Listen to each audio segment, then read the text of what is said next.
Soy is like the overachiever of the plant world. It's in everything, from tofu and soy milk to sneaky appearances in protein bars, veggie burgers, and suspiciously creamy, dairy-free cheese. It's rich in high-quality plant protein, packed with fiber, full of cholesterol-lowering compounds, and somehow also moonlighting as a hormone whisperer, thanks to its isoflavones.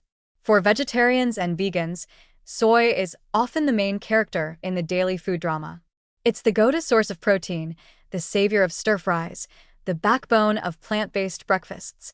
But behind that friendly, versatile exterior, soy has a less helpful side. It's also a bit of an iron blocker. Yes, despite all its nutritional stardom, soy can quietly interfere with iron absorption, especially if you're relying on non-heme iron, the plant-based version that's already on the shy, hard-to-absorb side. The culprits? Phytates and isoflavones. Phytates, those pesky little anti-nutrients we've seen before in whole grains and legumes, are abundant in soybeans. They bind tightly to iron and other minerals like zinc and calcium, forming complexes that your body just shrugs at and passes along, unabsorbed. Isoflavones, famous for mimicking estrogen in gentle, headline-grabbing ways, have also been shown to modestly interfere with iron metabolism, although not quite as aggressively as phytates. Together, they form a tag team that says, "We'll give you protein, but don't expect a free mineral ride." To make things more dramatic, soy tends to show up in diets that are already leaning on non-heme iron.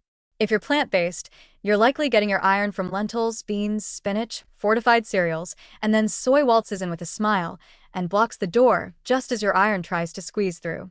It's kind of like making a great guest list for a party and then realizing the bouncer is rejecting half the people who actually bring the fun.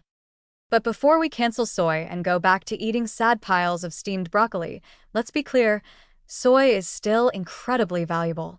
It's one of the few plant proteins that contains all 9 essential amino acids, making it a rare and precious gem in vegan nutrition. It's been linked to lower cholesterol, improved heart health, and possibly even reduced cancer risk when consumed in moderate, whole food forms. The trick is knowing how to get the best from soy without letting it rob you of iron in the process. One useful tip? Processing methods matter. Fermented soy products, like tempeh, miso, and natto, have significantly reduced phytate levels.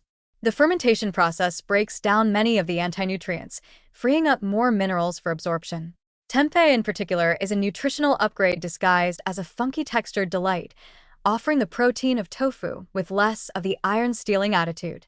If you're going to eat soy daily, rotating in some fermented forms can help keep things in mineral balance.